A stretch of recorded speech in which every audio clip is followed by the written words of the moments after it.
Hey everyone, welcome back to another Inner Sleuths live stream. We got a bunch of stuff to go over today. I have not been really going over the hot fixes or these small patch notes that have been coming out recently. We touched on some of them a little bit, but I tend to keep PaxCast, which is what we're watching right now. We are on season 1. What are we up to? Episode 13, looks like. I tend to keep these more for big content patches where we're actually getting new stuff to play with or information about new stuff that we're going to get to play with. Not so much the smaller little hot fixes and bug fix stuff. So on the 13th, we actually did get some patch notes for some small fixes and things like that, but we tend to keep these for the big content updates, the theory craft and all the talk about the future, which we're going to do here at the end with some of the information that we know that's coming up in the autumn update.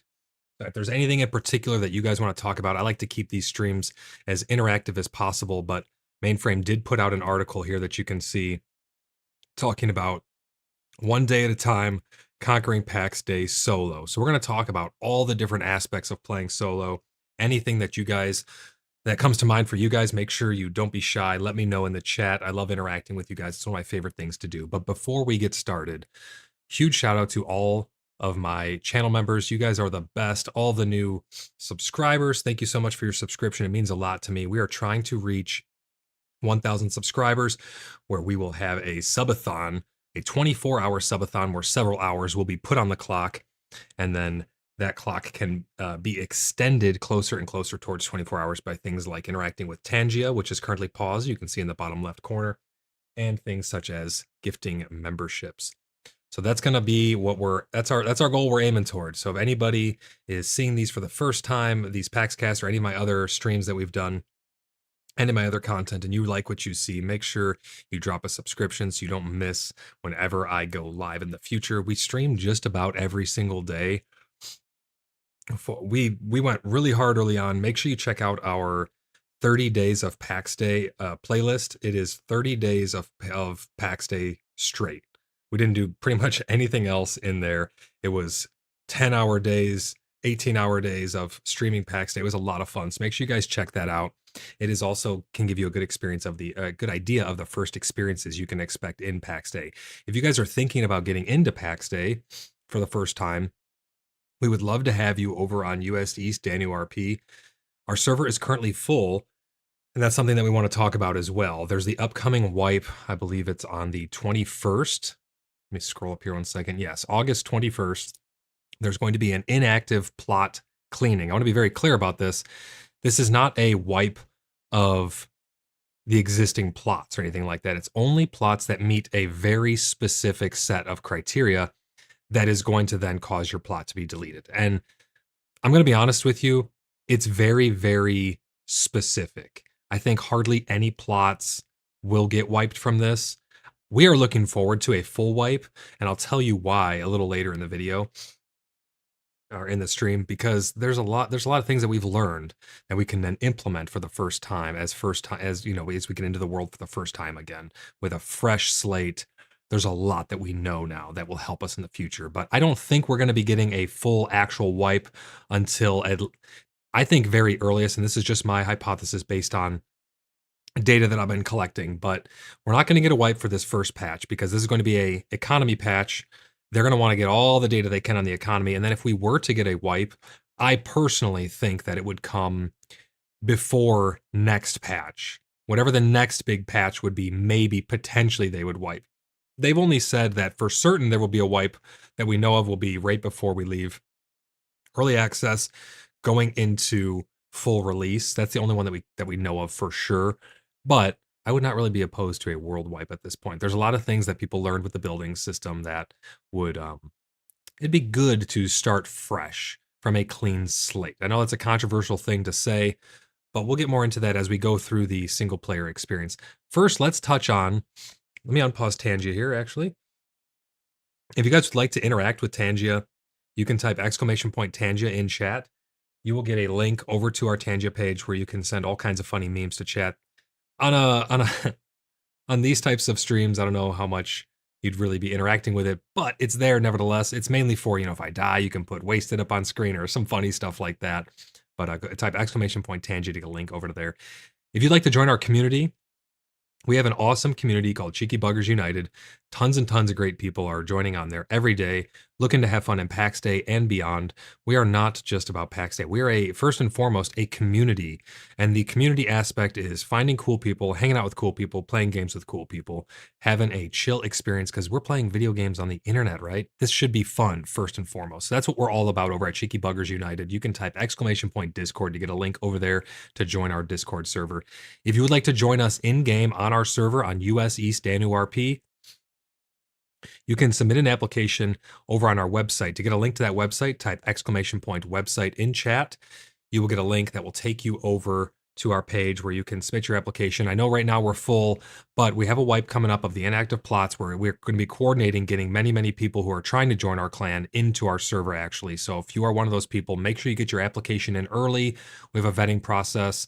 It's very simple, actually, and most of the people who go through it, they actually appreciate it because they know that we're doing our due diligence to keep the community safe and keep out all the trolls and bad actors. That being said, let's get into some of the hotfixes that they did on the 13th first. Then we can talk more about the wipe that's upcoming, and then we're going to get into what you see on screen there, which is the one day at a time, conquering PAX Days solo. Amaranda in chat. Great to see you, Amaranda. Hope you're having a great night tonight. Amaranda says, a full wipe makes me wonder, all of our buildings mats will go away too. If they do a wipe, but we keep our characters, do you think they will be saved to our accounts, mats level, etc.? So I think that if, and this is all hypothesis, right? Because we don't know one way or the other what that's going to mean. They could set the criteria for the wipe. They could say this is being wiped and this is being wiped and nothing else. They can set those criteria. But I personally feel that if they were to do a wipe of just the world, which, because they've said they can do two types of wipes, right? They can wipe just the world, which is all of our builds, or they can wipe our characters. What I think they mean by wiping our characters is your statistics, because all of your gear and equipment and stuff, that would most likely still go away with a world wipe. I could be wrong on that. But when I hear character wipe, I think your skills, not the equipment you're wearing. So if they wipe the world, all of your inventory, your chests, everything in the world, boom, gone. But your character retains their knowledge of their crafting recipes and their strengths and all of their military prowess and stuff. So you're not going to lose those. That would be a character wipe, in my opinion. Hope that helps clarify that for you a little bit there. Maven Moon says, we have a wonderful community and would love to play along with you. Absolutely. We have an awesome community. Maven Moon is the diplomatic leader. She's the minister of our diplomatic branch within the Order of the Blood Brothers. So if you guys would like to join our community, again, !Discord, !website, get involved. We have a bunch of really cool events upcoming. We run dungeons all the time. We have a lot of RP. I'm always so busy with the RP. It's been a lot of fun, though. We have a new RP series that's going to be coming out soon, highlighting some of the cool things that have been going on. We have little groups within our order. We have the Hollow Aegis, which is the supernatural hunting group. We have the Bloodhounds, which is our PvP-centric group. We have a lot of people that are coming together to do really fun things, and that's what we're all about. First and foremost is fun. So thanks for that shout out, Maven. Really great to see you in chat as well. So some of the fixes that we saw on the 13th, we recently just got a logout button, which is really great to see. When you press escape now, you can actually log out of the game as opposed to closing the game all the way down. That's a wonderful addition. Should have been there from the beginning, but it's great to see it now nevertheless. Resources and crafting, they have a fix for equipment, equipping and unequipping actions sometimes being rejected by bad network conditions. So you'd go to like change your weapon or unequip it, and it would like pop back in your hand. So just quality of life stuff. All the things on this list are quality of life fixes. They mainly should have been there from the start, but we have to find these bugs, right? And that's the process. I always tell people, I know we want content. We want more, but we need to fix the issues that are currently in place in order before we, just continue down the road. You can't just keep going down the road with untied shoes. You got to tie them up, fix the issues first, then you can go down the road a little further. So we're getting content. It's coming in the fall. We don't know what's going to be in that, but we talked in our previous episode of PaxCast about what could potentially be in there. We now know all the things that they are actively working on. Well, a lot of the things they're actively working on. I'm sure there's some stuff that we don't know about, but it's great to see all the things that could potentially be in that update. And hopefully as we get closer, we'll be able to talk more about that as well. They did a fixed that was preventing rapid requests of equipment, unequipping and equipping items. So that's like, jittering in and out of your hand with your swords and things like that.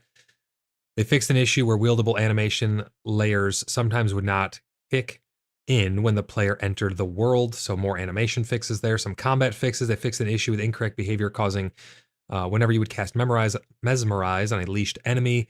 They fixed an issue where spells could be cast when you were out of stamina. So a lot of things that are just balancing, fixing bugs, getting things into a good play state so that way we can move forward. They fixed an issue with combat music continuing after the player changes zones even. There was a lot of things like that where it would get locked on. The combat music would not end. Voodoo Actual, great to see you in chat. Had to join the PaxCast tonight. How's everyone doing? I'm doing great. I hope everyone else is doing great tonight. It's great to see you, Voodoo. We're just going over the stuff that we already know currently, summarizing a couple of the things from the past before we get into this new post here that you see on screen, as well as what the implications of the upcoming patch are going to be in the game. And keep in mind, we do a lot of theory craft here. I never state anything really as fact unless I hear it directly from Mainframe's mouth themselves. So it's a lot of theory craft that goes around. Some of the other combat fixes that we did get was various stun mechanics. They smoothed out those motions, so the animations for them. They fixed an issue with two-handed special attacks not playing a ground hit effect. So now we get those particles when you slam it into the ground.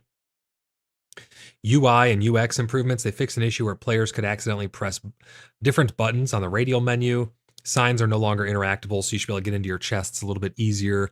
Again, this is just summary of all the stuff that we know of so far that came recently, because I normally keep PaxCast for real tangible content as opposed to hotfixes.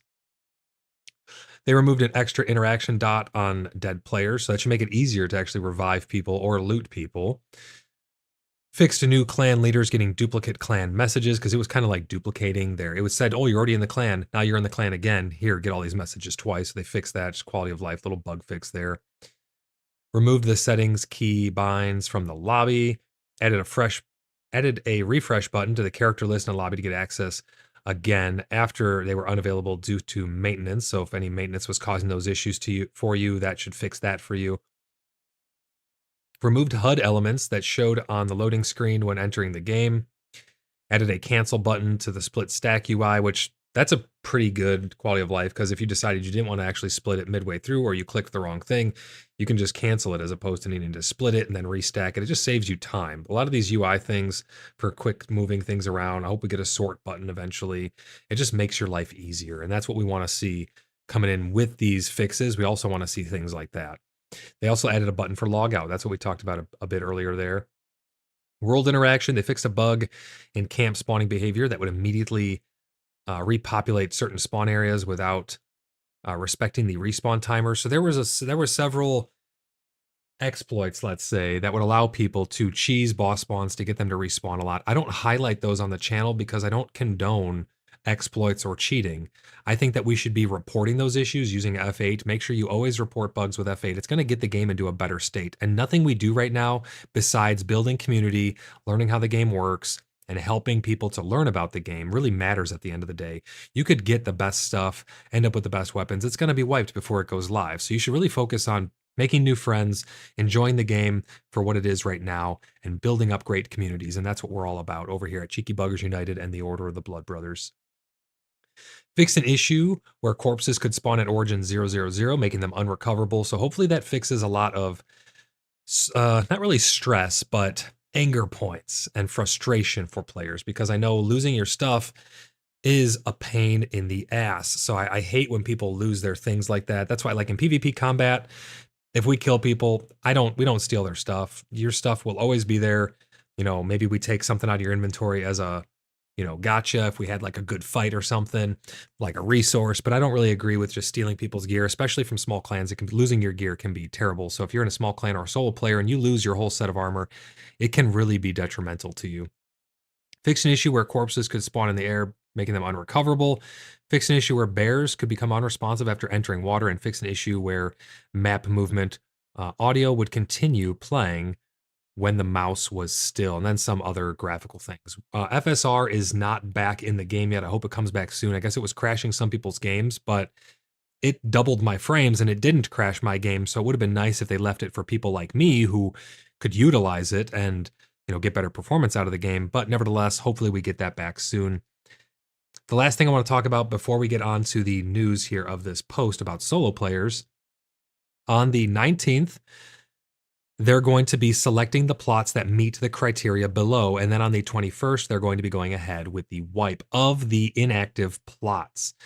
So the criteria that must be met in order for your plot to be wiped are as follows.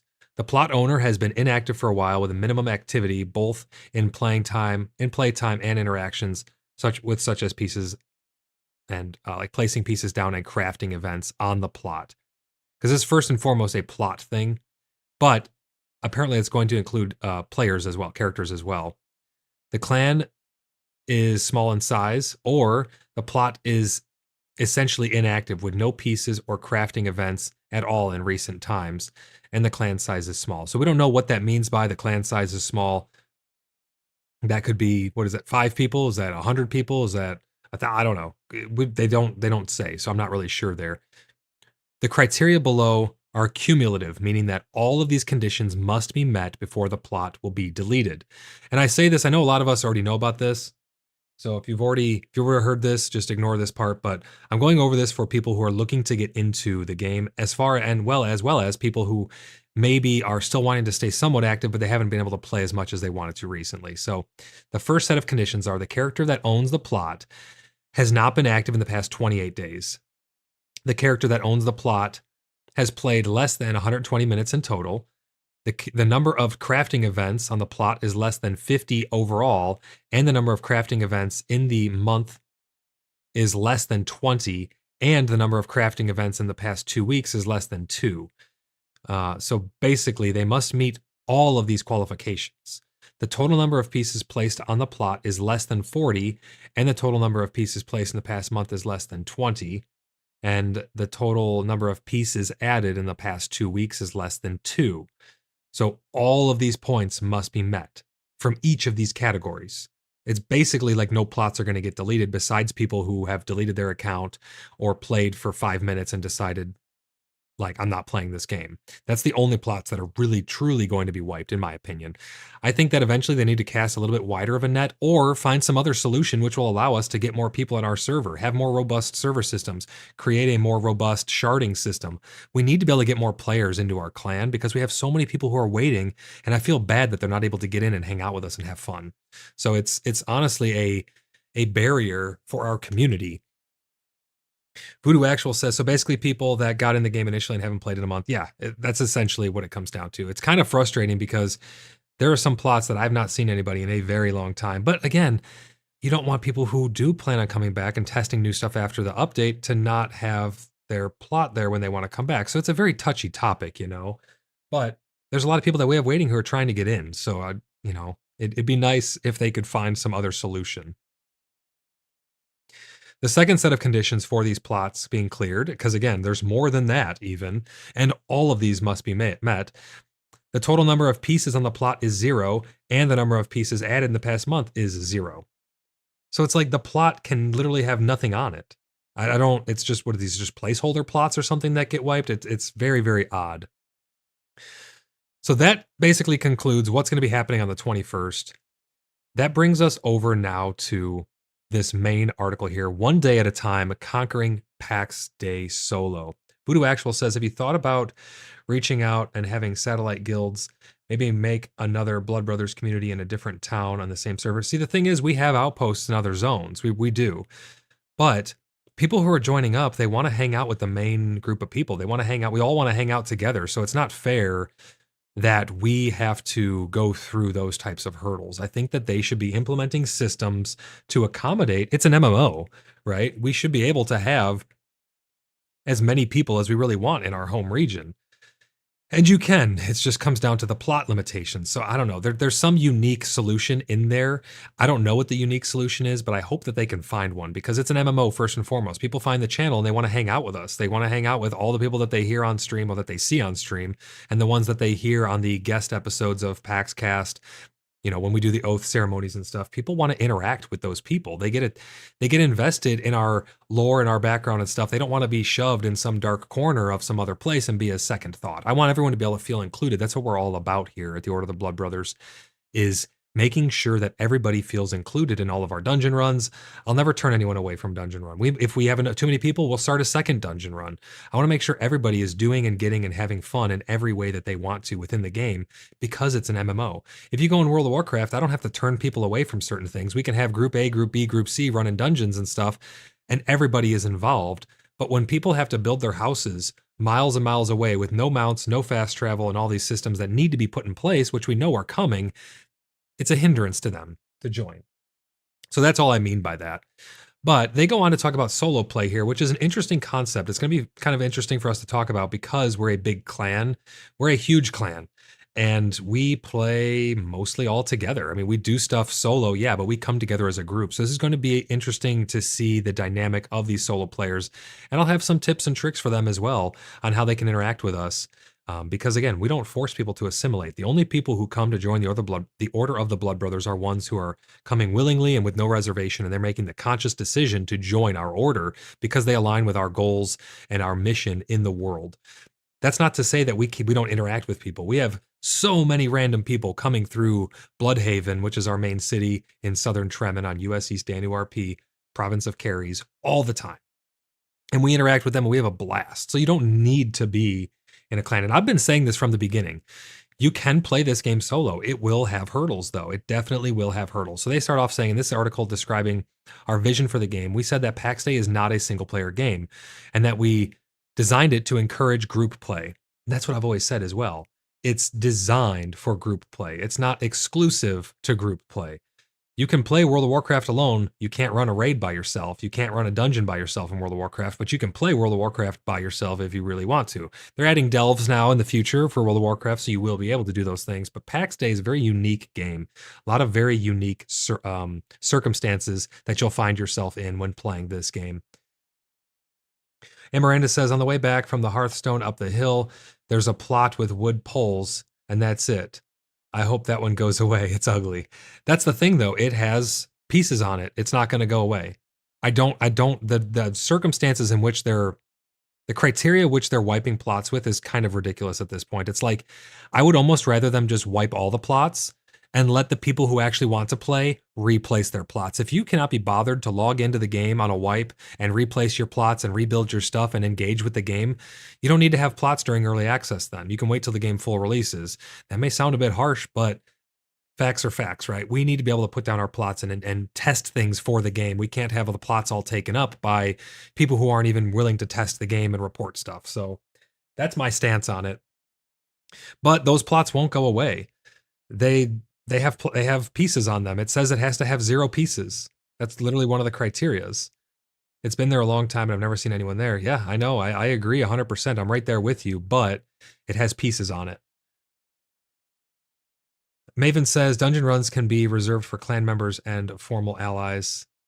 Yes, that's basically how we do it. We keep our dungeon runs for clan members and formal alliances that we formed. Voodoo says, I'm also in an EU server and it sucks. Yeah, we got to get you on our server, Voodoo. Just be ready on the 21st to get in there with us. We're going to try and get you in there, and anybody else who wants to join us. We know there's a bunch of people who are waiting, who have their applications in, who have been approved. If you haven't been vetted yet, I can't remember who's been vetted and who hasn't. I'd have to check like the logs and stuff. But Voodoo, if you haven't been vetted yet, let's get you vetted. Let's get your application in. So that way when it happens, you're ready to come in, plop your plots down, and you're good to go with us. So let's make sure we get that taken care of for you. Voodoo Actual says maybe they shouldn't do plot wipes, but do an idle timeout thing where if there's no activity for like 30 days, the plot gets lifted. I think they're going to be doing something like that in the future with a decay system. I think they will probably do something like that with a decay system or an upkeep system for your plot. So that way, if you don't pay your fees to the gods or whatever it may be, then your plot may become at risk. But it's going to be hard to balance that because if you think about it, who's to say that you can't just keep, let's say you're rich and you're a whale, you just put down 10,000 plots all over the world and you're paying all those fees and you're paying real money for those plots. Or maybe you're even just a small clan and you want to keep paying monthly because let's say you can't play for 6 months. You don't want your whole thing to get wiped, but you can't play for 6 months. You're still paying the fee to keep those plots in the world. Why should those go away? So I understand the necessity for the way the system is. It's just they need to find a unique solution to allow there to be growth. I don't know if it's shards. I don't know if it's more servers, but they need to come up with something. Hey, Pete, how's it going? Great to see you in the stream. Thanks for stopping by. We were just talking about the upcoming plot wipe, and we're also getting into Conquering Pax Day solo. But I know there's a lot of people who are wanting to get in, and I just hope that they can come up with a unique solution soon. So they talk about how the game is designed to encourage group play. That often gets misinterpreted as it's not able to play PAX Day solo. It is not exactly what they meant by that. Single-player games are intended to be played alone, but playing solo does not mean playing alone when it comes to PAX Day. So they envision it as, and the way that they described it, and the way that I've always said is, you can play solo, but interact with other players. If you're intending to play solo and never interact with other players, you're going to not be able to do certain content like dungeons and big raids and world bosses and stuff. That's not to say you can't, you should be able to cooperate with other people. And I think they talk about that a little further down, so I won't get too much into that just yet. But they say in an MMO, there are other players. Yeah, okay. That's not breaking news. And their characters are bound to specific worlds. That's one of the good things. That's one of the things that felt so good about like vanilla WoW. You were on a server and you could make a name for yourself. And that's what's happening on our server currently. Pete says the hard day of relocating 2 plots. You can make a name for yourself. And on our RP server, people have made a name for themselves. And I've had to turn down a couple people, not a couple people. Some people have had to be turned down because of their reputations or the bad things that they've done in and out of RP. I want to build community of people who want to be nice and engaging and have fun and supportive with other people. That being said, if you make a bad name for yourself as being a bandit or being a KOSer or, fighting people on site for no reason without any explanation or any RP, or just trying to grief plots or be a bad actor in any way, shape, or form, there's not a place for that really here for us. And you then get shunned by all of the other clans that are in the area or on the server. You will make a name for yourself. That character will probably have to be deleted. You make a new one, you can come in anonymously again and try to make a better name for yourself. But if you're trying to be a bandit or build that type of name for yourself, I think you should be able to do that. And I think that there is a place for that in RP. I think there is a place for a bandit guild because it creates conflict as long as it's friendly and they're not like exploiting game mechanics or doing stuff out of RP that becomes cheesy in order to grief people. Now it's no longer a friendly RP thing, and it's not about, having fun together. It's about actually griefing someone or ruining their plot in any way, shape, or form, or exploiting and cheating. So I do definitely think that people should be able to make a bad name for themselves. But that was one of the fun things about your character being bound to a specific world or a specific server, even back in vanilla World of Warcraft. So they say this specifically draws a line between multiplayer games, such as an MMO. It is one of the core ingredients in making an MMO unique. The fact that your character is bound to a world means you will come across the same clan and players regularly. In the long term, it creates unique culture in each world. That's what I'm talking about, is you make a name for yourself on the server. People know who the Blood Brothers are. They know what we stand for, and they've come to us for help. And I think that that's great, honestly. Having a reputation-based system in the game, once we actually get real reputation and we get maybe like a moral compass built into the game, or we start to get more of these systems coming online with real alliances, the game is actually going to come online and really, really shine. I'm really looking forward to the day that those things come online, and we theory craft about that a lot here on the channel. So if that's something you guys like to do, make sure you're subscribed so you can stay tuned for when we do our theory craft. And we can do some throughout this as well if you guys want to. Make sure you bring up in chat the topics that you guys want to talk about. Voodoo Actual says, how do you differentiate between RP and non-RP interactions? It's Kind of easy, actually. RP is anything that your character would specifically know. Now, there are some things that you can infer through RP, such as, well, I'm a part of this clan or a part of this group, so technically I could have been informed by the other members that such and such has happened, so I'll go ahead and incorporate that into my RP. But what I mean by non-RP interactions is if someone's abusing a game mechanic, let's say the thing where you can place a plot next to someone else's plot, and then you can put a couple around them and pick up your plots in certain ways to allow the world, to allow the plot to unsecure their own plot. I think that that is using non-RP interactions. That is going to be what I would consider an exploit, and that is not in good faith, right? I would never go to someone's plot and intentionally try. Now, if somebody left their door open and you want to be a bandit and you go in and you steal stuff out of a chest or something, that could be considered RP. But going above and beyond, harassing people on getting information, harassing people on Discord and stuff, or doing stuff outside of the game in order to gain an advantage in the RP or the non-RP, using exploits, I think, really is the end all be all for what I would consider a non-RP interaction. Pete says, our clan is called the Freeborn Clan. We are all streamers. Well, big shout out to you, Pete. That's really great. I'd love to check out your stuff sometimes. Make sure you're on our Discord, our community Discord. I'd love to check out your streams. We have a section on our Discord for self-promotion. So if you want to throw your stream in the self-promotion room on there, have at it, man. I love supporting other streamers, and maybe we could do a collaboration sometime and get you on PaxCast or something. It's a lot of fun to interact with everyone else in the community. But thanks for sharing that. But yeah, so Voodoo, I draw the line at, when they use exploits to grief people, because griefing is not, you can grief someone by fighting them. I think that's RP. If you RP as a bandit and you want to hunt someone down or something, or track your target and you're an assassin, I think perfectly okay. There's nothing wrong with that at all. That is RP. We have guards for that, and we have blood lists for that, and we'll add you to it, and now you're on our list, and every time we see you, we'll hunt you down. That's our RP. We hunt down the bad guys. That's what our blood list is all about. You get put onto essentially a shit list. We will put people on there who are acting in bad faith, though, too. If you are, harassing the community or going in bad faith and abusing mechanics and exploiting, we put those people on that list as well, because we want the community to be a friendly and welcoming place. But I am all for bandit clans and stuff. I think that that's going to add a really good dynamic to the game. We're there to stop the bandits, so you'll have to deal with us in game. But I think that having those conflicts could be a lot of fun. Voodoo Actual says, I'd love that. Or LOL, love it. I'd be a bloodlist hunter all the way. Yeah, so we actually have our bloodhounds. That's what they're referred to, Voodoo. There are bloodhounds, and I have an actual list which we hand over to them. And hopefully we can have books and stuff in game and scrolls that we can write in the future, which will allow us to actually RP that out. That's what I mean by we need a lot of these systems to come online so we can bring those RP situations to fruition. So every MMO player has stories about their world, either because it is a kind of rockstar world where some of the biggest clans will where they're competing, or because it is the role play world, or the most welcoming for new players, or the one with the biggest dramas, etc. Yeah, and that's the thing. Danu RP will make a name for itself, especially after the game goes full release. Danu RP will be known as X, Y, and Z based on what we do in the world.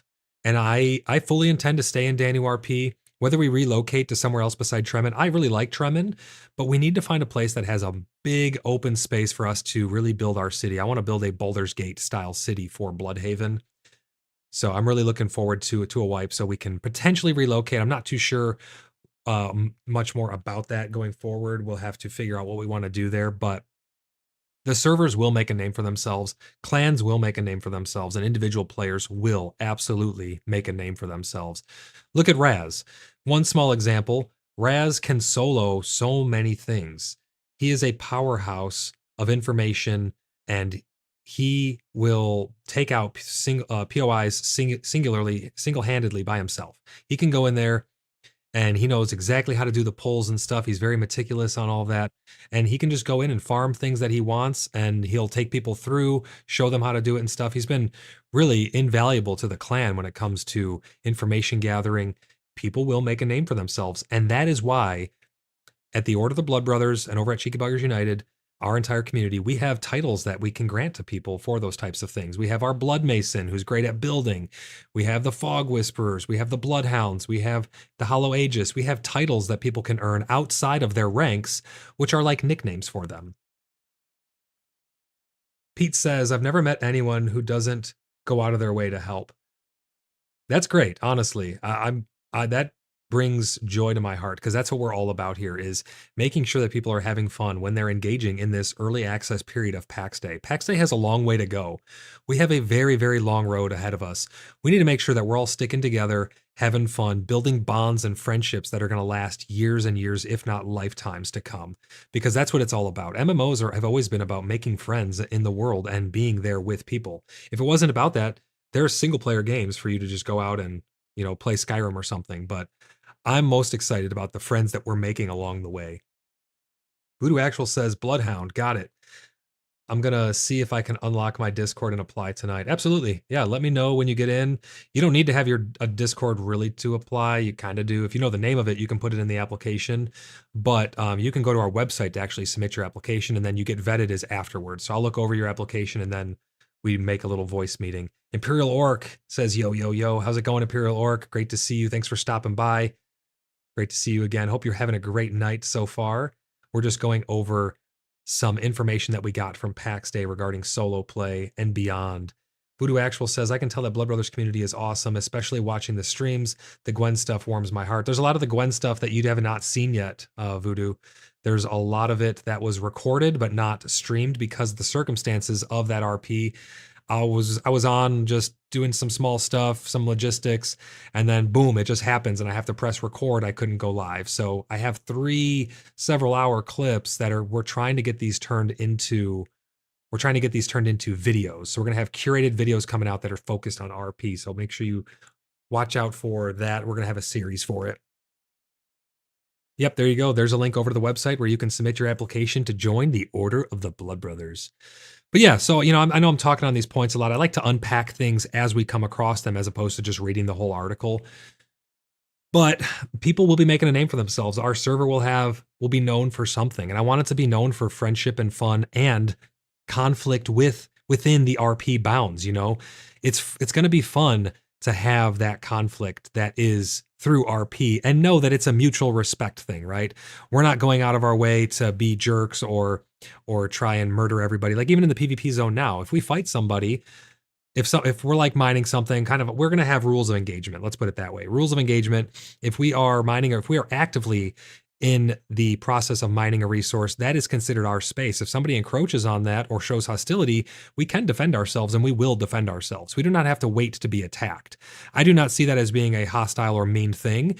And I'm not trying to resource guard. It's just that is our current operation. If someone's on a current operation, whether it be an escort or whatever it may be, resource acquisition, those missions will be protected by the Blood Brothers. Other people are not going to have as big of clans. They're going to need to hire protection and stuff, and that's where the market and the economy is going to come in. Imperial Orc says, going to be hearing you live at work, mates. May make the day go faster and enjoy what's going on at PAX Day. Absolutely, Imperial Orc. I'm glad that you're tuning in when you're at work and having a good time listening to all the stuff that we got going on over here. There's quite a bit going on in PAX Day, to be honest.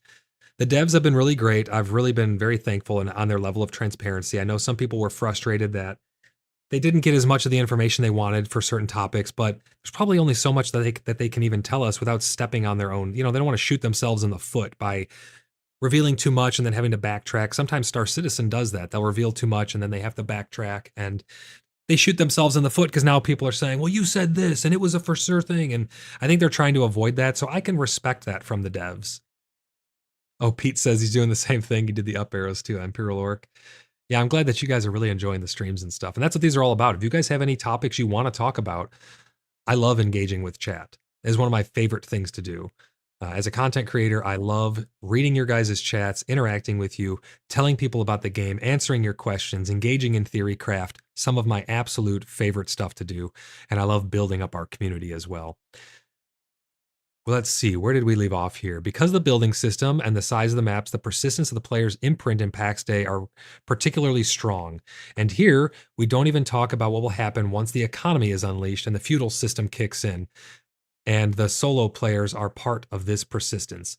So they talk here about the economy, which we know is coming soon, and I hope that this isn't, they're alluding to the feudal system coming in this next patch as well. I cannot guarantee that, but I hope that they're alluding to the fact that potentially we're getting the feudal system with this next update. I could be wrong on that, but they say here, once the economy is unleashed and the feudal system kicks in, they put those two together, and that might be for a reason. Pete said you should come to Gravis, but Botanica Guild, 70 plus or 70 members plus, building a massive base halfway up a mountain. We actually have some friends who are over there in a guild over there, and they've showed us some of the builds over there. It's hard to travel right now, though. It's really hard to get around and travel very, very far, which I think is a limitation. I think that it's on purpose, honestly. They want people testing stuff in their home areas as opposed to certain things are exclusive to certain home zones, certain bosses, certain mobs, certain items, certain dungeons and things like that are exclusive to home regions. So I think that it's by design right now. But once we get a easier way of travel through the church system with the fast travel points through the connection of the churches and the built up of your grace, once we get mounts, it'll be a lot easier to go and visit other people and have convoys and things like that to be able to outreach to other places. It's going to be a lot of fun, I think. But they talk here about the economy and the feudal system being unleashed and how that's going to change the way that persistence is in the world. Now, we know that we're going to be getting the barony system with the feudal system, which is going to take place out in the wildlands. Out in the wildlands is going to be a PvP zone. I'm almost certain, based on all the information that we have available to us. I don't ever really say anything with 100% certainty until it's in the game, because even the devs can speak out of line, or they may misspeak, or we may misinterpret it. So we don't actually know all of this stuff. And I always preface it with that. I try to avoid clickbait titles and things like that for a reason. And it kind of comes back to bite me in the butt because people click on clickbait, but I'd rather be more straightforward with you guys. I don't bullshit you. I will tell you the truth. If something is good, bad, or I'm indifferent about it, I will let you know my thoughts. Absolutely. But they do talk about the economy and the feudal system here in the same sentence. So hopefully, fingers crossed, that means we're getting that soon. I really need a permission system to be able to better manage a 125 person clan and beyond, because we have 20 plus people waiting to get into the server who've been vetted, and we're trying to get applications processed. That's why I always tell people, make sure you get your applications in early so we can take care of that for you. It's a fact that many players like to venture solo in MMOs, and PAX Day is not an exception. If some players said that the game is, according to them, not playable solo, and many have said the opposite, and they're enjoying their experience. So what is the truth here? I'll tell you what the truth is here. And then we'll read what they say the truth is. The truth is you can indeed play the game by yourself. You don't even really need to interact with anybody else. You can stay on your own plot, stay in your home region, completely, utterly ignore every other player. You're just going to go at a slower pace. There will be certain things that will be damn near impossible for you to do. But that being said, you 100% can play it alone. If you want to play it like Skyrim, you absolutely can. You're not going to have as much of an impact on the world, but you definitely can do it. That being said, I think that PAX Day is best played if you want to play solo, interacting with other people. And that's where our clan comes in, and a lot of other really great clans who love interacting with people. Not everyone wants to be in a big clan. Some people in a big clan, they feel like they get washed away, or that they're not they don't having as profound of an effect on the clan. They're trying to leave their mark. I go above and beyond to try and make sure that everybody feels involved in our clan. I want everybody to feel like they're important, because you are. Every person has a unique set of skills that they're bringing to the table. Yaya says, how many will you have in the clan? Any cutoff limit? No cutoff limit whatsoever, Yaya. That's what we're all about, is about community and building up as many awesome people as we can into one place. And beyond, not even just one place. If we want to have satellites and stuff, we're going to be coordinating. We're probably eventually going to have 2 home regions, or maybe even 3. Look how big we are already, and the game's not even out. Once we get this next content patch, it's really going to be a determining factor of how many of the inactive players come back, and what is the surge of new players trying to get in. That's really going to be where we're going to be gauging the future growth of the game and of the clan. But we don't have any cutoff. I don't have any arbitrary limit. Once we get a permission system, it'll be much easier to get into the clan. But we work on a very unique set of an honor code and a loyalty system. If you are loyal to us, we are forever loyal to you. It is a two-way road. We help you, you help us. You're a free person coming to join the Order of the Blood Brothers, and we work together to make sure that the roads are safe, the alleys stay lit, and that there's always a candle burning for when you come home. That's what we're all about, is friendship, building community. So no, I'm not going to put an arbitrary limit on the clan or my hopes or anything like that for the community. Every single person, no matter what your skills are, you are welcome in our community and in our clan. If you just like collecting resources, there's a place for you. If you just like fighting and you don't even want to collect any resources, there's a place for you. If you are only PvP, there's a place for you. Every single person in between, if you just want to RP, there's a place for you. Every single person will fill in the roles that they enjoy the most, and I find that being a natural way to get people involved. Naturally, people are going to be falling into the roles that they like the best. When we onboard people, they get the choice of which branch of our clan they would like to be placed in: military, diplomatic, or civilian. That is your primary role. It's not your secondary or your tertiary. You can do whatever you want in the game, but this is what you like to focus on the most. And we make sure that we take care of our own. That's what we're all about. And that's why we have the blood oath, and that's why we have the blood list, things like that. Loyalty and honor are extremely, extremely important to us. We have a place for people to put their backstories, and mine will probably be updated at some point, but it's very hard to put together because my character is straightforward with certain things, but there's a lot of things that led my character and myself to this point in life.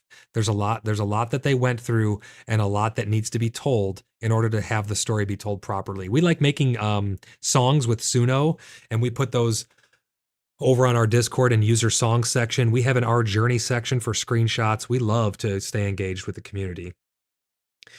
Daddy Matt, how's it going? Welcome to the stream. Great to see you again. Hope you're having a great night. I'm a little bit behind, but I'm all for the plot wipes.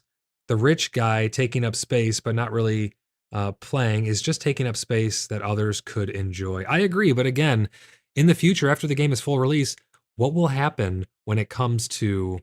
This is kind of off topic for this, but if people watch we will get through this article. So if you're watching this now and you just want to hear about the article, you can skip around and stuff in the future after this becomes a video, but we will get through this article. But I love engaging with people, so hopefully people don't mind us stepping off on the side here. The future people who are watching this for the content and the name of the actual episode, do not be deterred from sending your chats in. But again, in the future, after the game goes full release, if you're paying for a plot, they'd have to make it abundantly clear that there's a decay system or an upkeep system. And let's say, this is how I envision it, that it could work in order to accommodate everybody. If they want to stay with the plots, that is. So you place a plot down, you pay $5 a month or $10 a month, whatever it is. We don't know yet. You keep paying that monthly. If, let's say there's an upkeep, every month you have to pay X amount of something, or some type of resource needs to be gathered in order for it to, maybe it's grace, maybe it's interaction, maybe it's insert some type of resource here. It can be an arbitrary resource, doesn't even matter. If you don't facilitate that, your plot decays. The building stays for a little while. It'll start to be all decrepit and fall apart, but your plot will decay and it will automatically cancel your subscription. Now the devs are not going to like that. Developers like World of Warcraft, they love when your subscription stays active and you're not playing the game. I'm sure they like when people play the game also, but if you forget about your subscription, they want it active. They want that plot there that's just ticking away money. That's money for them. That's revenue, These devs are a lot different. They seem to care a lot about the game. They really have been taking a lot of feedback, and it's shown. They've been pumping out stuff that people really care about, getting fixes and things like that. So it's a touchy thing, Matt, when it comes down to having your plot be wiped, because if you're paying for it, you're paying for it. You should be getting what you're paying for, and that's your plot secured. But if they introduce a system that requires some type of upkeep, then I think it would be fair if your plot subscription automatically canceled if you do not meet those requirements. So let's move on here in this article. And if you guys have anything else, please let them rip in chat. I love engaging with you guys over there. Pete says, I expect the founders keep their plots that they've paid for. Any extras are rentals. So the thing is, Pete, they've made it abundantly clear that those plots that we have, you can purchase more plots in the future, most likely. You'll be able to go on there and pay $30. You can purchase a plot. Now you own that plot, but then you'll have to pay the subscription if you want to put that plot in the world. Founders plots, you will have to pay for them. I want to be abundantly clear on that. From the information that we have, you will absolutely be required to pay for those. If you have 4 plots, You may not actually be using all plots if you don't want to pay $5, $10, $15, $20 for all your plots or more. We don't know how much the plots are going to cost for the upkeep. So they're using this time of early access to probably gauge what they need to charge for those plots. But you will absolutely need to pay for them. Just because you have founders plots does not mean that you'll be able to place them down in the future in the clear. You will, from what they've said, they could change this, they could backtrack on this. I don't know, but essentially, we paid $100. We got a year's worth of subscription for our 4 plots. That being said, you'll probably be able to afford to place down your 4 plots in the future. If it's $5 a plot or something, you do the math of what you paid for the year, it's probably going to be worth it in the long run if you're going to be active in playing the game. Lee Bob says, I won't play if I have to upkeep the thing I build on a plot that I pay for. That would be absurd, in my opinion. I agree. I don't know how else they would do it, though. They're going to have to come up with, again, this game's going to require a lot of unique solutions, Lee. What do you do when you have whales who take over an entire zone and now the server becomes dead because those people aren't playing anymore and no new players can come into that zone? They travel through that area. It's a shell of a world and the game dies. It's going to be very hard. Where they just open up new servers. Now those people are paying for their plots on a dead server. Now they pick up their plots. They move to another server. That server dies, rinse, repeat. I don't know what they're going to do about it, but I would not be surprised if there was some type of decay or upkeep system. Maybe the decay is simply your level of activity. Maybe if you're not on for 6 months, your plot starts to decay and your stuff starts to fall apart. And then once all your pieces, that could work, Lee. What about that? You have a plot every month that you're not logged in, that you do not log in and do X amount of stuff on your plot, the activity will drop. If the activity drops far enough, your plot will start to deteriorate. Your building will start to fall apart, build up moss on it, look like ruins. Eventually it falls apart and decays into nothingness. The chests are maybe the last things to go. And then eventually there's nothing left on the plot, and now you meet the criteria for your plot to be wiped. Your plot goes through the wipe process, and now your subscription gets canceled. Because what if someone just has a 6-month subscription or something on a plot that they're not even playing on? It is a touchy topic, I agree. I'm not saying that's how it's going to be, but these are real concerns that people have about the game. And once I know something, you'll know something. Once I know the actual facts, I bring it to you guys as soon as I possibly can. So moving on here, they say, again, you can twist it any way you want, but PAX Day is an MMO. And the difficulty can't be indexed on solo players. So they're not balancing the game around solo players. Certain things need to be balanced around having groups of people and a certain number of people, like dungeons. They are definitely scaled. I would like to see more scaling in dungeons because you go through a portal. I know it doesn't feel as natural as it could be. You should be able to swarm things if you want to, but they can't balance things around people playing solo. Certain things like world bosses, if they balance that around solo, you're playing Monster Hunter World now or something, So they need to make it feel right.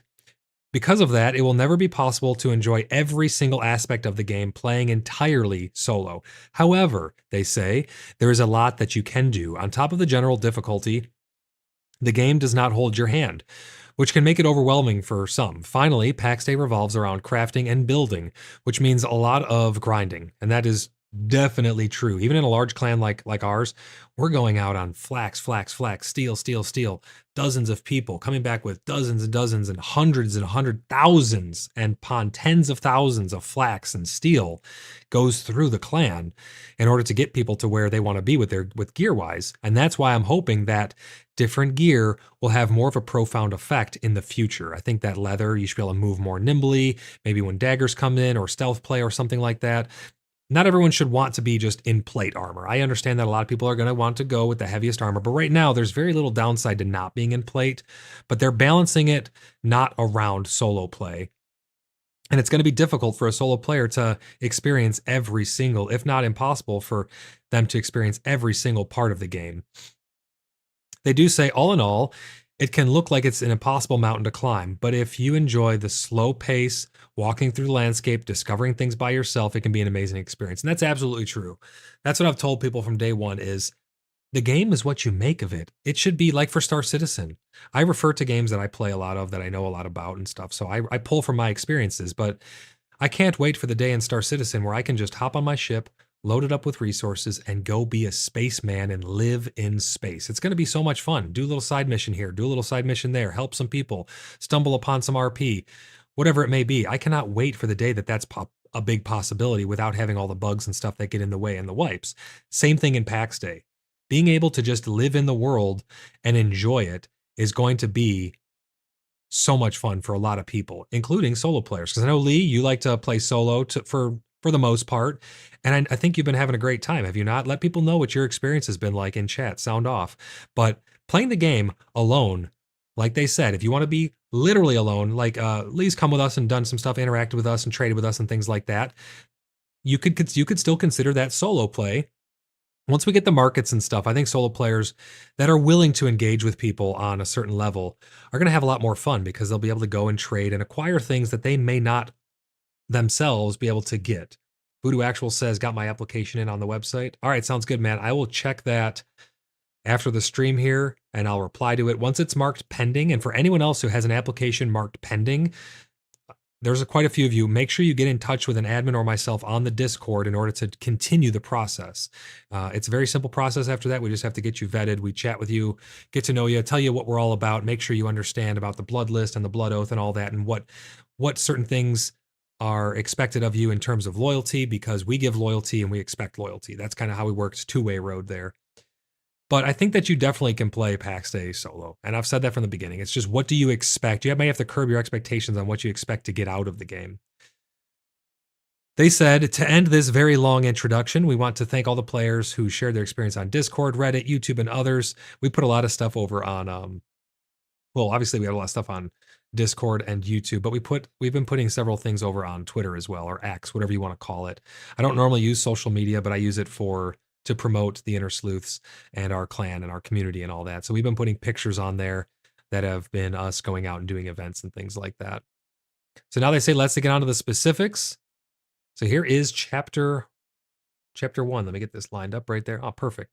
Chapter 1, don't get lured by the obvious spots. And they're talking about placing your plots here. So finding the perfect plot is probably one of the hardest things while playing solo. Even more so when the entire zone is completely filled. That's not a thing that's unique to solo players. That's for everybody. Finding the perfect spot is very, very hard, especially finding even the spot by Bloodhaven now, our clan members being able to place them down. It's a struggle. So finding the perfect plot can be one of the hardest things to do while playing solo, and you probably don't want to be engulfed in the middle of a big clan that calls dibs on all the resources in the area.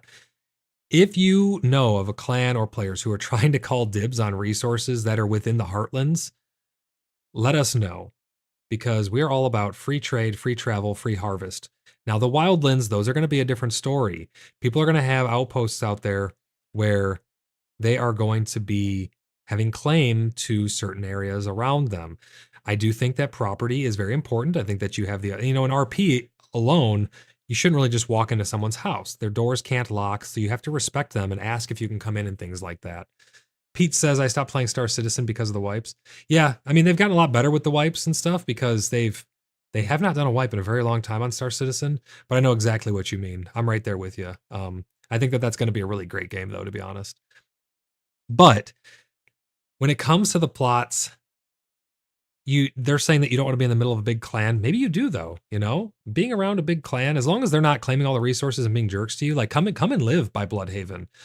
I don't really turn anyone away. I mean, obviously, it's like we're having trouble getting plots placed down for our own members, so it's kind of hard for me to tell you, hey, come place your plot next to us when we're trying to get our own plots placed down still. But that being said, we love engaging with solo players. We love engaging with other clans, smaller clans, bigger clans. I mean, we're one of the biggest clans out there, I think, but we love engaging with other players. So you don't need to be scared of going near big clans. You just have to do your research and know who you're living next to, right? So basically in the future, we're going to have Bloodhaven be like Baldur's Gate, big city, all of our plots, wall around it, and then we will have the outskirts. The outskirts will be still clan members that are building their stuff like farmlands and things on the outskirts of the cities. But then we also want other players to be able to have their plots scattered out around there as well, so they can feel like they are, and be a part of something bigger than themselves, be a part of Bloodhaven, which will be a giant sanctuary for all. Matt says, I 100% agree with you on the subscription cancellation and the devs caring. That's why when it goes live, I'll be playing and putting in my app with you guys. Absolutely. Yeah, and I look forward to that. And if you ever want to get in here early with us and get on our server or whatever it may be, you are always more than welcome to. That is what we're all about, is building community. So I look forward to getting your application. They go on to say here, you'll want to avoid the obvious zones around the Petra Day, on tops of mountains, islands, borders of lakes. Again, I don't really agree with that. I don't, you should not have to worry about where you're placing your plot. If you are living on especially on an RP server, maybe they're talking about not RP servers, I don't know, but on an RP server, most of the people are great people. Most of the people are going to want to help you. You're going to want to live by other people. Obviously, maybe for aesthetic reasons, you want to be out in the woods or something. I can respect that. But when it comes down to actually enjoying the game, being a part of a big city can be fun for some people. Some people want to be a hermit. You have to do what you want to do, but don't let this list here deter you from putting your plot wherever the hell you want. If you want to be on the top of a mountain because you want to be a monk living up on top of the mountain and having all your rituals or praise up higher to the gods or something, go live on top of that mountain. You know, obviously, if there's land disputes and stuff, maybe a clan will be trying to acquire something for you, and then you could try and work that out or whatever it may be. But that's what RP is all about. And I'm talking from a big clan perspective, from an RP perspective. It should not be a limiting factor where you're going to put your plot. You should be able to put your plot wherever you want. Going back to what I was saying before, I see Bloodhaven being Baldur's Gate, big giant city, all kinds of stuff within there, stalls, shops, resources for public, for people. Once we get permissions and stuff, people will be able to use certain things in there, a church that we will erect, that will be part of our own little religion system that can connect to our other churches in order to have that fast travel. But you're a free person. You're not going to be forced to join our church or anything like that. That's just not how we operate. But Bloodhaven, big city, all the amenities, big wall around it in order to keep out the baddies and maybe for, defensive positions. And then outskirts of the cities, farmland, small little stuff scattered around. And then anybody else who wants to play and be part of the city, put their plots around there. And hopefully they can work out the lag to where it's not like some giant lag fest or anything like that. But don't let this list deter you. Raz says, I want to be a race car. Lee Bob says, solos, if you want every crafting station in the game with storage and aesthetics, you will be required to have 2 plots minimum. Lee, I would even argue maybe even 3. If you're wanting to do all of the things in the game, I think eventually once we get farming, you're probably also going to want a plot to have your little farm area on. If that becomes a thing. They've talked a lot about that, before, the devs have, so hopefully that becomes a thing. So maybe even 3 plots would be, kind of required if that's what they'd be looking for. Voodoo Actual says, I have 4 plots and still doesn't seem to be enough. Well, it really depends. Let's put it this way. If you want to be a builder and you want to build all kinds of crazy big stuff, yeah, you're going to need more plots inherently because of the need for space. If you want to be a solo player and focus specifically on one thing or 2 things, I think a singular plot will definitely be enough for you. Let's say you want to be just an alchemist and have a small garden. 1 plot should be enough. You have a rooftop garden, you have a little garden out back, you work on your plants, you take them inside, you go and harvest stuff, you have an alchemy station inside, you pump out potions, you have a tiny storefront. 1 plot, perfectly good. So really is going to be what you want to get out of it. Lee Bob says, I'm speaking for what I can work with in game right now. Oh yeah, so yeah, for Lee's saying right now, if you're looking to get into the game, he's saying around two plots minimum from his experience, being a solo player, trying to do all the different things in the game. It's understandable. So they go on to say that basically all the places that catch the eye, especially if they're not too far from the Petra Day. So the Petra Day, if people don't know, is the main spawn stone of an area. And they tend to be overly crowded. They're saying that the Petra Days tend to be overly crowded. Which can be true.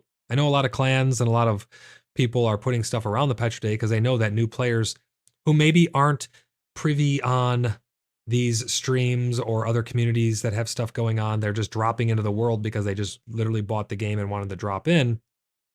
That's going to be their first experience, is what's around the Petra Day. Voodoo Actual says, I have a whole plot with nothing but kilns. That's a problem, yes. And we can talk about that. I think that the whole charcoal requirement, I'm all for a grind, a good grind, but it has to feel right and respect your time. And the charcoal and the kiln and the wood, I mean, I have cleared, we have, there should be no more trees in this world. If the trees take real time to grow back, there should be no more trees in this world. They should literally be gone and we should all be dead because we would have cut them all down. So they go on to say, as it's more crowded, it could mean fewer resources and people fighting for them. Again, hopefully people aren't fighting for resources and they're helping people. We did have someone a long time ago early on, if you watch my early streams in the 30 days of PAX Day, we had a tyrant of the North try to wall off resources and say that all of these resources belong to them. You're not allowed to mine any of them, and they try to keep them all for themselves. We put an end to that really quick. But that being said, hopefully you're having an easier time getting resources. Says here, they go on to say, you also need to think about the later game. And that's what I've told people really early on too, is eventually all of the plots are going to be taken up in the region. And it's going to be hard to get resources because whenever you place down a plot like on top of or by resources, it stops them from spawning and makes them harder to acquire. So being near the wildlands is going to, you can't build in the wildlands yet. And at most, you're going to be able to build baronies, which will probably be very restricted in size. I don't think it's going to turn into just another Heartland, right? I don't think it's going to be, you can place stuff everywhere. I don't know for sure. That would just be my assumption. I like the beauty of the wildlands. I hope that they keep it natural and beautiful with some baronies placed out there, sparsely scattered around. Who knows? We'll see what happens. But building near the wildlands can be more important than anything else because eventually you're going to need to go out there for your materials, especially starting to get up the higher tier of resources. Careful with wooded areas, they say. Oh, wait, I think I skipped something here. They say having a short route to the wildlands and small enemy camps, like those outposts we've talked about, close by can be extremely valuable for farming metals.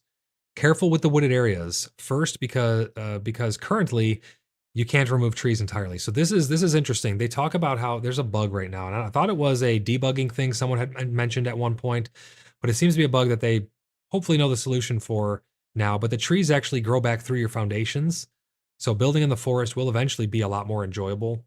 And I hope that we can put our own trees because I think it'd be really cool to have Bloodhaven or sections of outposts be within wooded areas and have trees completely around you. But they say if you build a house around a tree, it'd be really cool, but building around 10 can be tiresome because they'll just grow up through all of your stuff. Ask Groz about that. He tends to try and just ignore them, but they come up through his build all the time. It says your first axe will not let you chop down the pine trees. So you want to make sure that you're not in the wrong biome. So if you want a wood house and you're just starting the game, you won't be able to chop down these pine trees. Don't put your plot next to a pine forest expecting easy wood gathering because you won't be able to chop those down. You may be able to trade to get an axe, which will allow you to chop those down and help you, help push you forward a little bit in terms of your weapon tiers or your tool tiers, but you're not gonna be able to chop those down with the basic stuff. The map gives a lot of indication as biomes. After a while, you will also learn the biomes, what they host, and what resources are within them. Let's catch up on some chat here. Lee Bob says, time management issues. I only have 2 kilns. Yeah, it's almost like a mobile game if you only have a couple things. It's like, all right, put them in, come back in an hour and get your stuff or whatever. Voodoo Actual says 200 charcoal for 10 steel ingots is insane. Yeah, it's a lot of charcoal. I get it. They want to have, some level of difficulty there, but it just doesn't really, it's insane the level of resources you need for some of this stuff. Voodoo Actual says, I'm trying to level up every crafting skill. Everything takes time. Yeah, it really, really does. Amaranda says, Voodoo, yes, it's pretty uneven. Would like to get more wood from trees. Yeah, I mean, it would be nice to get a lot more wood, and I'd like to see charcoal go a little bit further, or maybe just increase the stack sizes. I don't know what they could do, but it does seem a bit harsh right now. Voodoo says the oak trees drop a lot. I can chop one down and get 50 plus heartwood and 100 sapwood. Yeah, but that disappears so fast. It's like you'd have to get rid of an entire forest, 10 times over. Pete says, "Oh my God, good night. 4:30 here, real bedtime." All right, Pete, thanks for stopping by. Hope you have a good night. Before you leave on the way out, make sure you give a thumbs up. Greatly appreciate that. So they're talking about wooded areas and giving people a heads up as to the the wood acquisition. So yes, find a good spot. Finding a good spot can be tricky, and until you know the game very well, you will probably make some mistakes. But hopefully you've been watching our streams and you don't have to make those mistakes. Unless you like making those mistakes. Some people like going into these blind and just learning it as they go. So don't overbuild on your first plot. Start by learning the basics and unlock a few recipes and crafters. Once you reach metal, you will know better where you want to create your persistent base or just decide to only have several temporary bases, ideally placed to level up specific skills. And that's what we kind of do. We have outposts all over the place that act as forward operating bases for our clan to utilize. Got some nice pictures here of different builds that people have made in the world. And that brings us to chapter 2. Chapter 2 says, be curious and grab stuff. The inventory and item stacks have been vastly increased, which they have for a lot of things. Not everything, but a lot of things did get increased. Some even say too much. I would not say that. I think maybe certain things. I don't know. It's debatable, right? I mean, you could talk about this, have different opinion, left, right, center all day long, but it's definitely good to see a lot of the building materials. I'd like to see it just pull from a chest or a pile. Maybe you can make stacks of materials that you can then build from, and it'll just pull from those stacks. I don't know. Something like that would be pretty cool. Again, just some theory craft. So they say, so gathering a bit of everything to see what it unlocks a recipe, and stacking foods that improve your hit points, your stamina, and your regen is always smart. Stamina is very, very important when you're going out and gathering stuff. Not even just for running around, but for chopping down trees, for mining nodes. You're going to need stamina regeneration. So stamina potions and foods that increase your stamina are very, very important. Typically, while you're looking for your first spot, it can be extremely useful to grab some stones and clay that you'll find on your way. Like pretty much all of them, they're saying. The gneiss rocks are easy to find close to the Petra Day, can be harder as you get further away from them until you find your first pickaxe. So as you get further away, you'll start to notice that there's more mining nodes for rocks, but less of the rocks on the grounds. You can typically find them around rivers and stuff, though. Voodoo says, like, linking a box to a crafting table. Yes, that'd be really great. And I think that there's many ways that they could go about doing that, but that would be awesome to see. I would be all for that. Quality of life, right? Because you already have the materials. Quality of life. That's all we're really asking for. But I think things like that would go a long way. Chapter 3. Scroll this up here. Chapter 3 is find your own pace. PAX Day is not a fast-paced game. Things take time. Playing solo obviously makes the progression even slower. On the other hand, you can become far more autonomous and have much better knowledge of how things interact together. The key thing is optimization. Don't just wait for the processing crafters to finish processing stuff. You can gather flax or hunt for hides while the iron is smelting. If you focus on, say, tailoring, don't neglect your charcoal kilns burning, because you will need a ton of charcoal when it comes to smithing. And that's true. We always do that. We'll make sure our charcoal kilns are burning around the clock. We have people go out, they'll get wood, they come back with an excess, they do their kilns, they help you with your kilns. And that's why being in a clan is a lot of fun, but as a solo player, even more so, it's going to be important for your progression. But go at your own pace. You don't have to, there's not like a race, you should enjoy the world. People get caught up, especially in games like World of Warcraft, getting to that end game, getting the best stuff, pushing the envelope. But I think it's easy to forget that you should be here for the journey. You should be enjoying the journey and enjoying the path that you're taking and the world that you're living in. Don't get too caught up in progress. Now, if you're trying to be like, big PvPer or something, then yeah, you may need to be competitive and get that stuff up as soon as possible. I would like to see leaderboards. We talked about this on the Discord. I would like to see leaderboards for things. How many plots placed in your clan? How many members of your clan? How many mobs have you killed? How many of this have you how many crafting things have you done? How many, leatherworking stuff have you, all of those things. I think all of those stats, they have those stats because they need to have them for logistics of, data gathering to find out balance of things, but it'd be nice to be able to see those leaderboards. Matt says, my first MMO was Ultima Online for you younglings, and your clan reminds me of basically everyone in that OG MMO when I played it.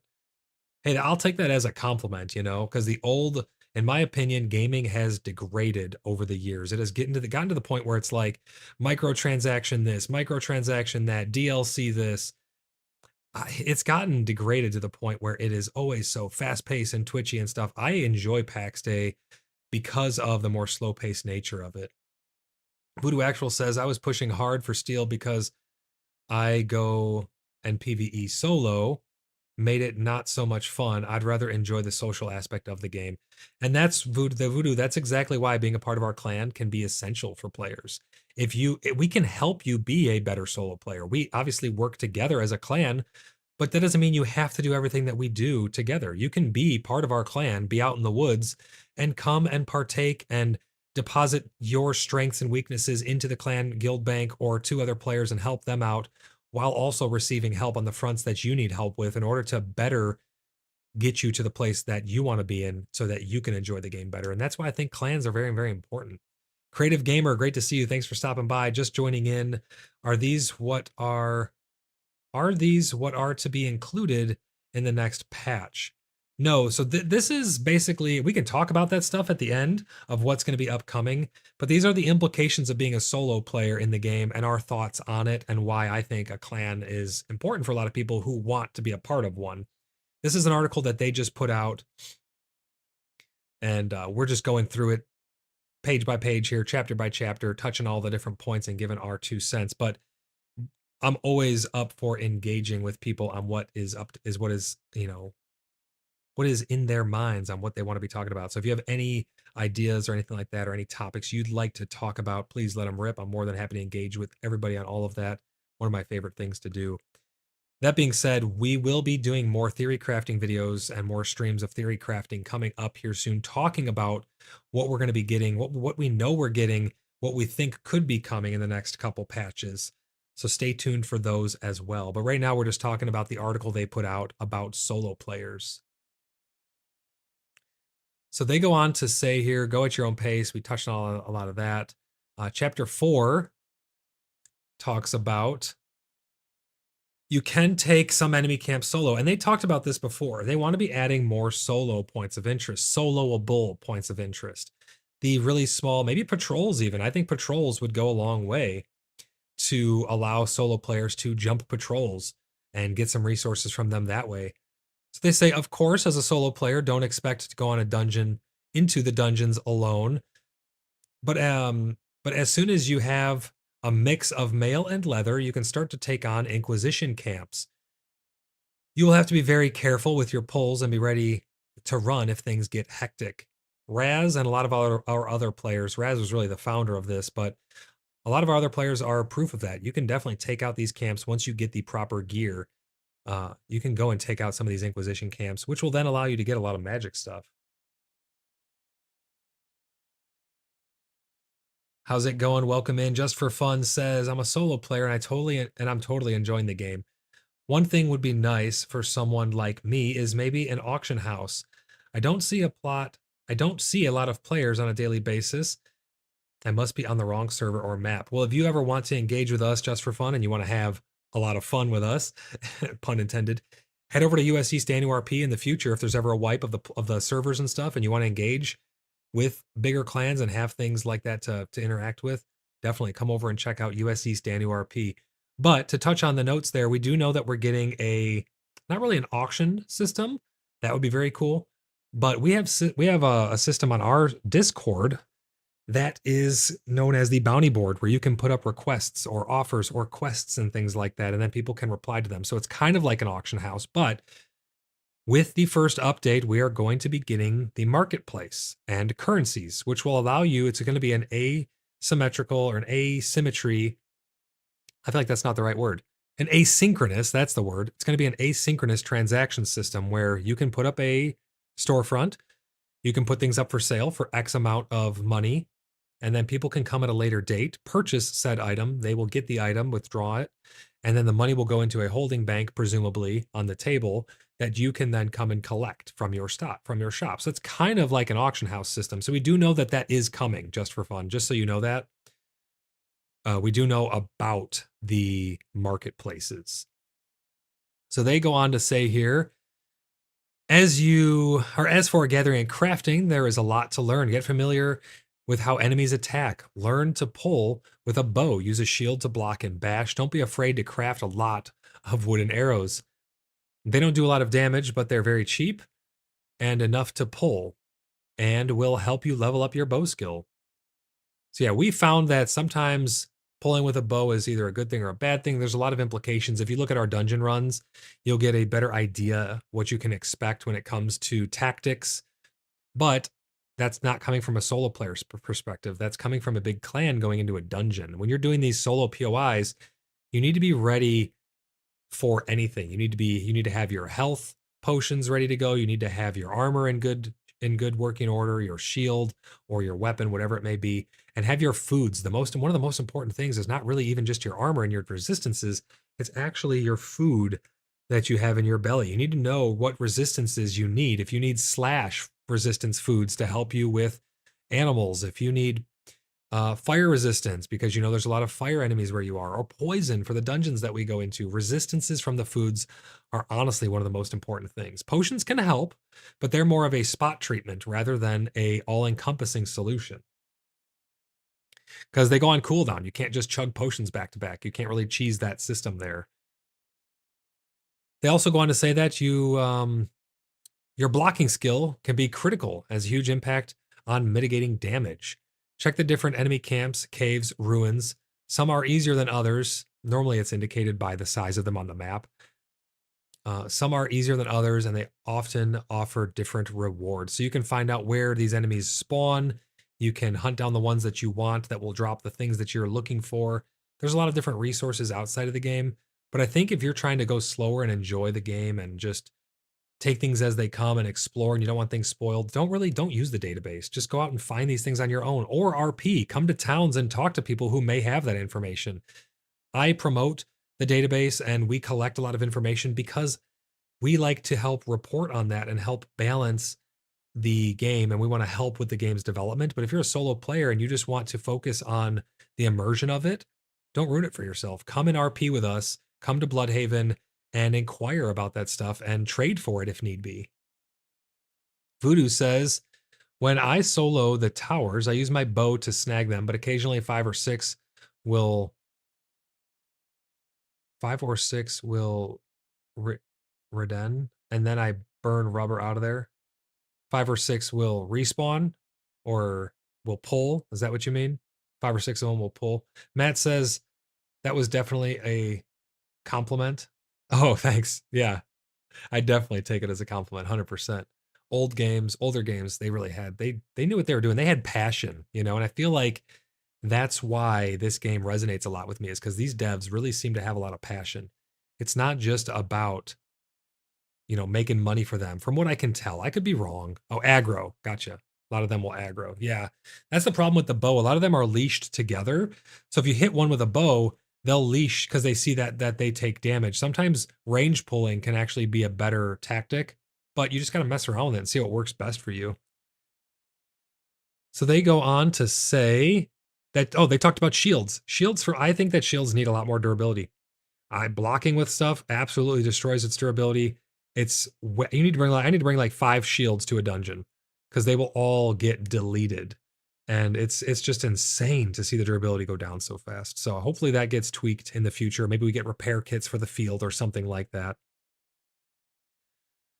At this point, you probably discovered your first magic recipe, which you can get from the sigils, or the sigils, and the lockets that drop from the Inquisition at these easier camps that you can take out. And you've crafted your first magic item. The world will look different from your eyes now. So that's true. You're going to get your first heal spell. You're going to get a lot of these magic things, and it seems so foreign when you first have it, but these things can really, really help you. And that's why I'm excited for the church system and the religion system to come online, because we know the reason we're going to need to erect our own church is because we know that a lot of these things are going to be tied directly to the religion system. So we're going to be erecting our church. We're going to be expanding its reach far and wide for anybody who would like to take part in it. And just like everything we do, it is for the free people of Tremen and beyond, or whatever zone we may find ourselves in. To close this chapter, they say, and to say the opposite of what was stated at the beginning, there are stories of players who manage to solo into some dungeons. How do they do that? They plan, they get prepared, they remain careful. It's not easy and it's very dangerous. You will die, or when you die, and you will die, the corpse run part can be extremely difficult. However, there are players out there who have proven that it's possible. And that is true, but there are exploits that people have been using. I do not condone these exploits. I do not think that you should be relying on these exploits, and it kind of breaks the entire purpose of an early access. We should be finding these things, reporting them, not finding these things, abusing them. I think that whenever you use an exploit, you are ruining the progression of the game, which then makes it harder for you to have accurate data on what you can report, and it kind of ruins your experience in there. So I don't think that abusing exploits in order to go into dungeons by yourself is a good thing. So I'll never condone that or any other exploit. Voodoo says, when they introduce knights and soldiers, we need a kneel emote to knight them. I think that'd be really cool. Yeah, I think there's a lot of emotes that need to be brought into the game. We need to be able to sit down in chairs for longer than, we need to be able to sit in chairs in general, which we've seen in some screenshots is going to eventually be a thing. They're probably working on some animations or something, but we need to be able to use animations or emote like things for longer than 30 seconds. Right now, it's like you can sit down on the ground or lay down, and then like 30 seconds later, you pop up. It's super, super frustrating, especially for RP.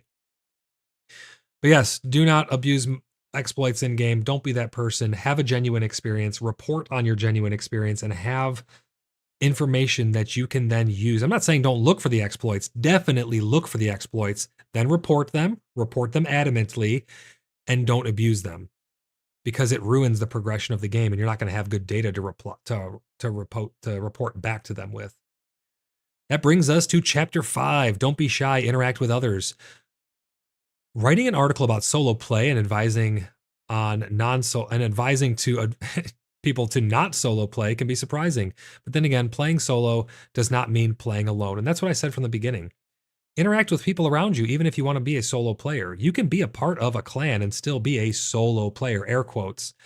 It's an MMO. You should to some degree expect to interact with other people. It says here, we're not telling you to join a clan, or even if you can find someone who's accepting to solo player, and even someone who will regroup mainly solo players, what's the point? They share hints and material about materials with other people. You could trade with people and things like that as well. Sometimes group together and do some dungeon runs. That's definitely true too. You could have 10 solo players in an area. They come together and they all like, hey, we can meet up here at this, stone every now and then, and we can see if, people want to go through a dungeon together. You're still a solo player technically. So I think it comes down to what type of solo play are you trying to get at? Are you trying to literally never interact with anybody? Certain things you won't be able to do then. And I think that that's okay. You're getting out of the game what you want to get out of the game at that point. The key point here is that you should not be afraid to interact with other players. It can be a friendly neighbor from whom you've exchanged a piece of advice, or a random encounter in the forest that will point you towards a gathering spot, or a cave that hosts a rare mob. And that's what I mean by, if you don't want to ruin those experiences in RP, come to Bloodhaven, interact with our players, find the nearest big clan to you, go and talk to them, and offer something for some information, or just seek some information. Say, I'm a traveler, I'm a weary traveler, and can I stay in your inn for a night? I'm trying to find this relic that will help me to blah, blah, blah, blah, blah. Maybe they can point you in the right direction. That can be a lot of fun. Perhaps you have a clan in your home valley that has an open trading for basic materials or for equipment. We just went to a farmer's market. Check the last stream. We just went to a farmer's market. It was a lot of fun. It was held down at the Vidarian Holt with the Vidarian Order is our allied clan. They are really, really great people down in Dolavan to the south of us on US East ANURP. Make sure if you're in the area, you stop by and check them out. They are very welcoming people, very awesome clan. Could not be happier with the alliance that we have with them. But we just went down there for a farmer's market and it was a lot of fun. We got to do some trading. There's not a lot of things that we need to trade for, but like I traded a bracelet to get an heirloom for RP. I needed a specific worn silver bracelet for RP, and I was able to get one. Alfard traded me his, and we traded him one in return. It was really great. I got an heirloom that fits into our RP, and it's a lot of fun. So make sure you get involved with people around you. I think that you'll be surprised. Voodoo says the last stream was insane. Yeah, it was a lot of fun. And there's going to be a lot more of those to come. We have the Freedom Feast upcoming that's going to be hosted in Bloodhaven. Everybody is welcome. The Blood List will be put on hold for that. It is a community building event, first and foremost. If people are acting a fool and getting out of line, they'll be asked to leave. But I think that the vast majority of people will be in good faith showing up there. It's going to be a lot of fun. We don't have a date set yet, but we will have one hopefully in the next couple of days. We'll get that information out to you guys. So join our Discord, !Discord, on the main PAX Day Discord that Mainframe runs. We are in the US East ANURP events room on there that we're talking about it as well. So stay up with all of that info if you'd like to attend in the future.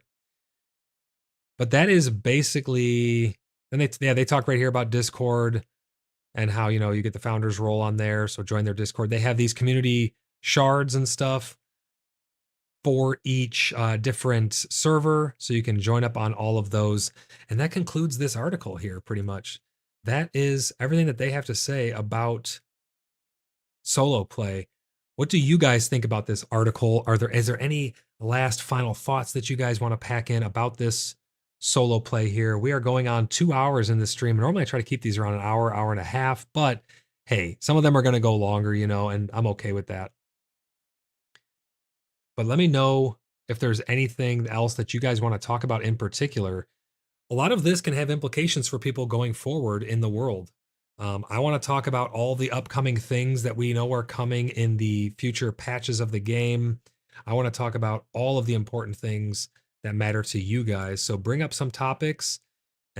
Otherwise, catch us in the next stream as well. Even when I'm streaming gameplay, I always look forward to hanging out with you guys and answering your questions, because I know people have a lot of questions. There's a lot of uncertainties going around right now of what's going to come in the future, but do not let that keep you from getting engaged and having fun. They did talk about, let me see here. They showed off some screenshots before of in-game components that are coming soon or potentially coming soon. I'm trying to see where they talked about. So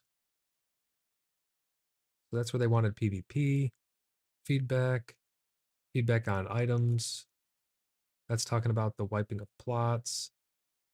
They did a post where they talked about all the things that they are working on as developers, and there was quite a lot of stuff in there that was pretty exciting to see. But let me know what topics you guys want to talk about in the future. Get active on our Discord. Let us know what things you guys would like to talk about going forward. Voodoo says, yeah, says, appreciate the stream. Absolutely. Voodoo says, I wish I could lift my plots, but keep my character and skills to the new server. Oh, yeah, I know what you're saying. They've talked about maybe having services like that, kind of like in World of Warcraft. How you can,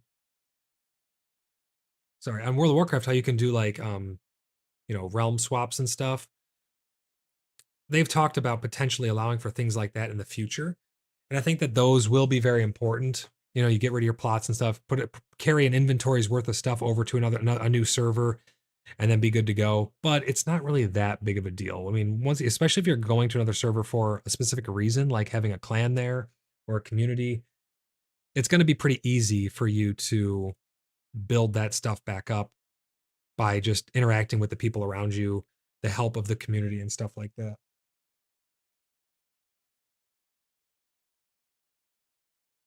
So yeah, I wouldn't worry too much about being set back or anything like that. But I do know what you're talking about.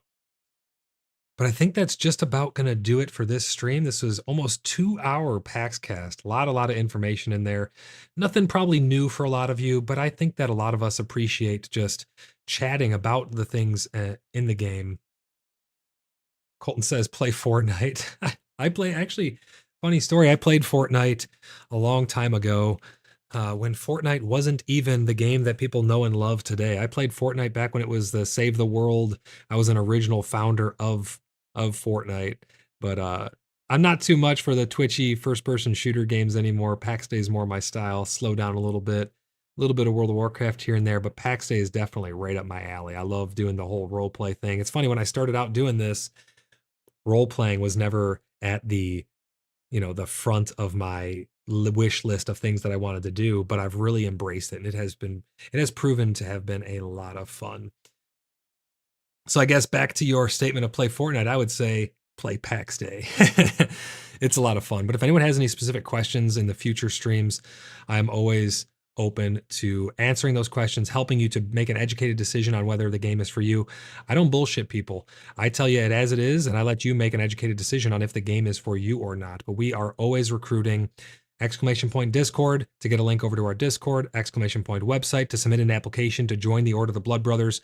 We have an awesome community, always supporting each other and moving forward in this crazy journey that we're calling PAX Day. But we are having a blast, and I look forward to seeing all of you guys in future streams. On the way out, if you don't mind dropping a subscription, if you like the content that you guys are seeing, and if you would like to see future streams, let me know on Discord what you want to see in those future streams, because there's definitely going to be more. I stream almost every single day. Amaranda says, thanks for this PaxCast Void.